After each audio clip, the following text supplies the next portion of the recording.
Bom, e achou que ele tinha acabado este carnaval de coisa maluca na economia? Não acabou, não. E vem coisa chumbo grosso por aí.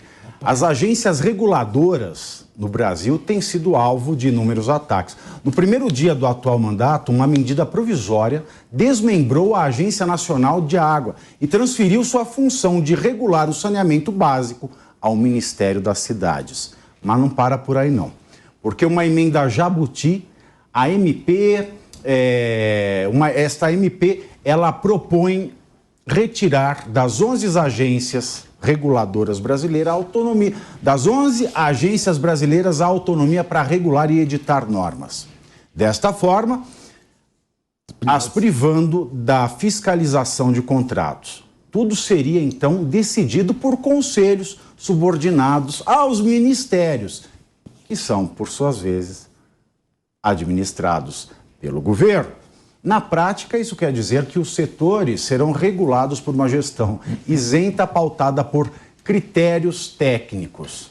Bom, isso é outra maneira de você ter o controle de empresas privatizadas que são reguladas, como as empresas aéreas, as companhias de saneamento básico, as companhias de produção e distribuição de energia.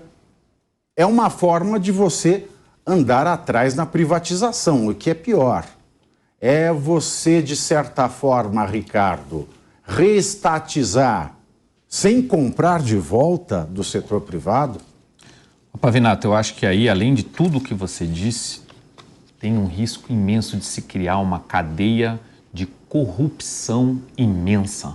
As agências foram criadas, chamam agências reguladoras. Existem diversas agências reguladoras, como a Anatel, que regula as telecomunicações, que regula petróleo, que regula energia elétrica, Enel, uma série de agências reguladoras. Tem o segmento privado lá, mas o governo brasileiro, através dessas agências reguladoras, regula o setor. Diz o que pode, o que não pode, onde está tendo exagero, onde não está tendo exagero. Vai lá e aplica multa em algumas empresas que estão descumprindo determinadas regras, controla, de certa maneira, o setor. Essas agências regulatórias, elas têm membros que são eleitos nessas agências. E eles duram mais que o mandato. Eles duram mais que o mandato. Justamente para evitar essa interferência do governo. Você tirar e esvaziar essas agências, que na prática é acabar com as agências, né? Eu vou criar um grupo ligado aos ministérios, onde fica subalterno ao ministro e ao presidente da República, indiretamente, para poder, então, controlar e dizer o que as empresas devem ou não fazer. É muito perigoso, é muito, muito perigoso. É um passo para trás de uns 20, 30 anos. É administrar a empresa do setor privado, né, Carol? Sem dúvida. E o que vale a gente falar aqui, que mesmo já independentes, essas agências reguladoras já têm bastante complicações, assim, a gente pode falar muito, tanto no agro quanto na indústria, já tem bastante problema, a gente já fica à mercê da boa vontade, tem muito funcionário bom, mas sempre aparece um espertinho querendo mamar nas empresas privadas, né? Agora, como o Ricardo falou, se for para debaixo do governo, debaixo do Lula, imagina como não vai ser a caça aos empresários, mas os empresários nada fazem, né? Como ele disse. É um jantar de 20 mil que pode ser de 20 milhões. Exatamente. E se você não compra ingressos para o jantar, a sua empresa vai ser regulada até o pescoço. E aí, Capelo, é inconstitucional uma MP, uma medida provisória dessa. Ser uma emenda primeiro, né, primeiro que não tem urgência, aliás, e não tem nem cabimento. Não tem relevância também. Não tem nem relevância nem urgência. Infelizmente, meu querido sempre presidente Fernando Henrique Cardoso, estão começando a destruir o Plano Real. O Plano Real não foi só uma medida de estabilização da moeda. Nós conseguimos controlar a inflação por vários aspectos. Privatizações, diminuir o tamanho do Estado, corte de despesas, lei de responsabilidade fiscal e também agências reguladoras autônomas e independentes com mandato para os seus presidentes.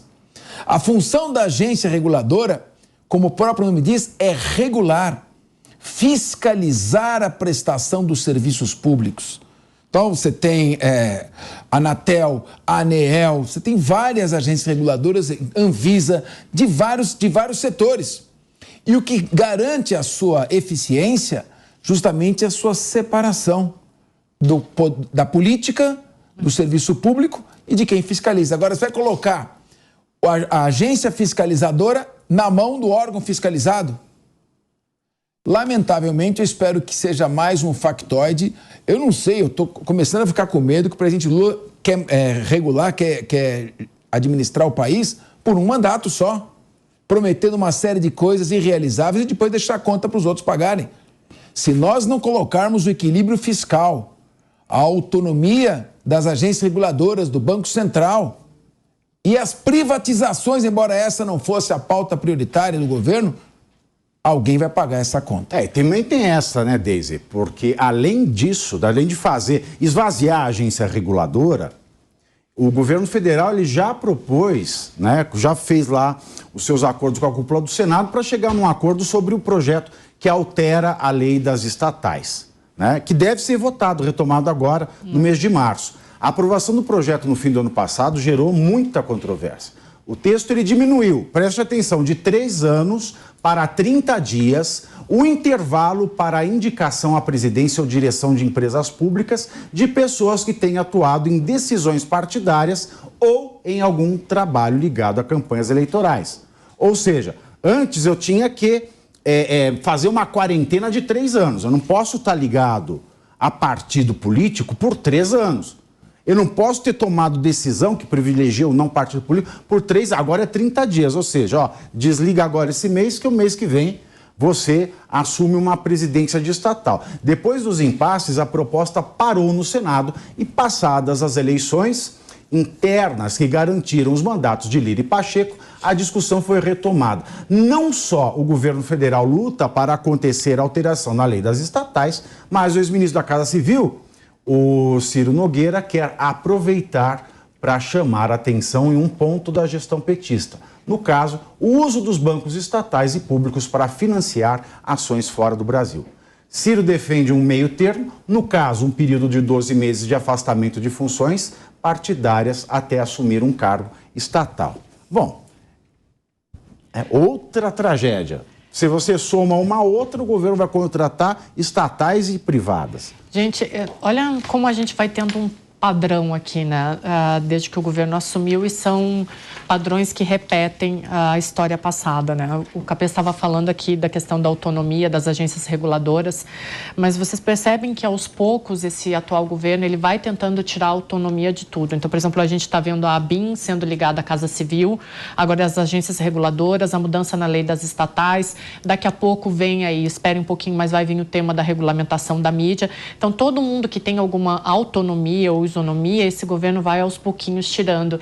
E a gente tem debatido isso desde o início desse governo aqui. Então, o que tem me chamado a atenção é como esses temas são recorrentes, né? A perda de autonomia dos órgãos fiscalizadores. Porque a gente já viu o que a autonomia de órgãos fiscalizadores faz com políticos corruptos, né? E aí a gente vê também uma característica do governo de esquerda, e principalmente do presidente Lula, que é populismo e personalismo. Então, ele vai colocando os dele dentro de instituições e órgãos onde deveria ser uma isonomia, e ele coloca o personalismo político ali. É uma ditadura silenciosa, né, Deise, que você está apontando aqui, desenhando.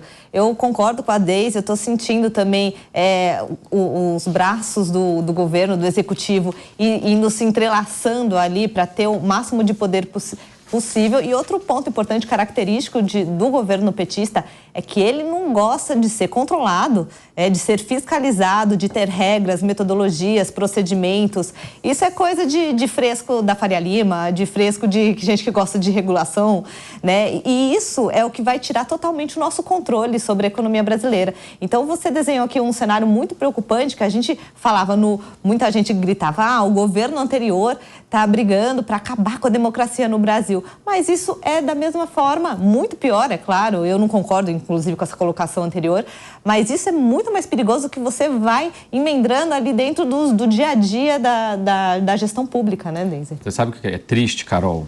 É que o Brasil não tem um plano nacional de desenvolvimento do Brasil, para onde o governo federal quer que a nossa nação vá enquanto nação. Para Venezuela, será? Deus me livre, não fala um negócio desse, por favor.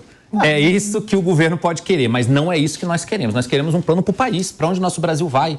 A gente estava falando, o Capês estava falando aqui, a gente não tem como construir ponte, a gente não desenvolve o país, a gente não tem cérebros, nós não temos um prêmio Nobel, não temos nada. E eu não vejo a estrutura, o arcabouço do governo federal preocupado em apresentar para a sociedade, em área alguma, um plano decente para a nossa nação, para onde nós queremos que esse país vá. Eu estou vendo desenvolvimento item a item de um plano ideológico, de poder ideológico, exatamente o que a gente está falando aqui. Cada um desses pontos aqui fortalece uma linha de pensamento ideológica que o governo federal defende e vai tirando as formas de controle da sociedade pouco a pouco. As agências é isso, essa lei das estatais é isso. Quando a gente misturar político com questões partidárias intrínsecas para ver para dentro da estatal, sai dali da gestão da minha campanha, do meu partido e vem para cá agora no governo, e aqui no governo você vai criar um sistema onde eu empresto dinheiro para os amigos porque eu estou construindo a minha imagem em âmbito global, que eu falei isso aqui no começo do ano, o Lula está bastante preocupado e eu acho que ele vai fazer isso, é um pensamento meu, de ir viajar para o mundo, de se apresentar, de se colocar como um grande líder global, ou pelo menos um grande líder aqui na América Latina, de voltar a ser o cara internacionalmente, e pequenos feudos dentro das estruturas partidárias do PT e de outros partidos ligados ao PT, que estão dominando algumas áreas, vão colocando a sua ideologia, cada um na sua área. Por isso que vai pipocando essas ideias aqui e ali. Porque quem está no BNDES vai trazer as suas ideias, quem está em outros ministérios vai trazendo as suas ideias, sempre na linha de construir um pensamento ideológico. Não preocupado com o país, não preocupado com a gente. E o Capês falou muito bem aqui, estão destruindo o plano real. Pouco a pouco. As agências reguladoras, inclusive, foram criadas no governo. Exatamente. O pior é que com um discurso sedutor de inclusão social e com a narrativa, que é uma narrativa de defesa da democracia. Com essa narrativa, sob o palio desta narrativa, vai se mexendo na economia, vai se destruindo as bases de uma economia autônoma, independente, que não seja permeada por uma direção ideológica. E nós vamos lá, e vai o discurso é bonito, vai lá, encontra o Biden, vamos defender a democracia. Agora vamos interferir nas agências reguladoras, vamos defender a democracia, mas vamos acabar com a autonomia do Banco Central. Vamos interromper e reverter as privatizações, vamos acabar com o equilíbrio fiscal.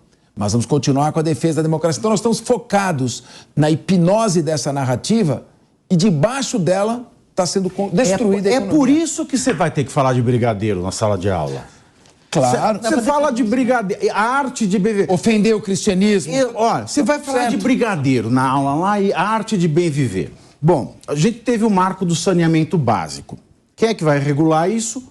Era a Agência Nacional das Águas. Aí ele pegou pela MP, tirou a capacidade regulatória e mandou para o Ministério das Cidades.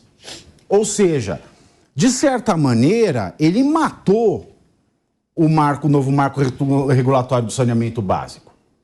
Matou. Que foi uma conquista. Né? Exatamente. Agora, quem é que vai querer fazer saneamento básico com o ministro ao invés da agência regulando? Quem paga 20 mil reais para jantar no PT. Exatamente. Aí você fala, aí não vai ter saneamento básico. Tá, não tem saneamento básico, continua o nosso povo igual a indigente, sem esgoto e sem água potável. Aí você vem me falar de arte de morar bem? Arte de... O que vai dar essa matéria? O Satanás?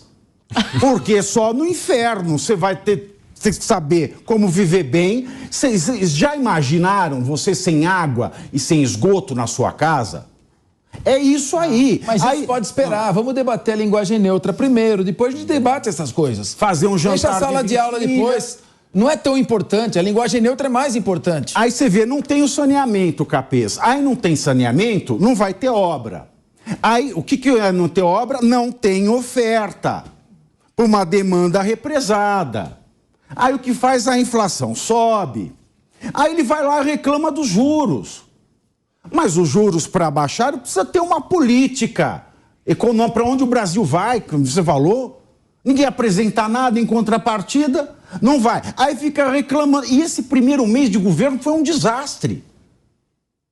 Um desastre. Fala uma coisa que aconteceu bom para o país.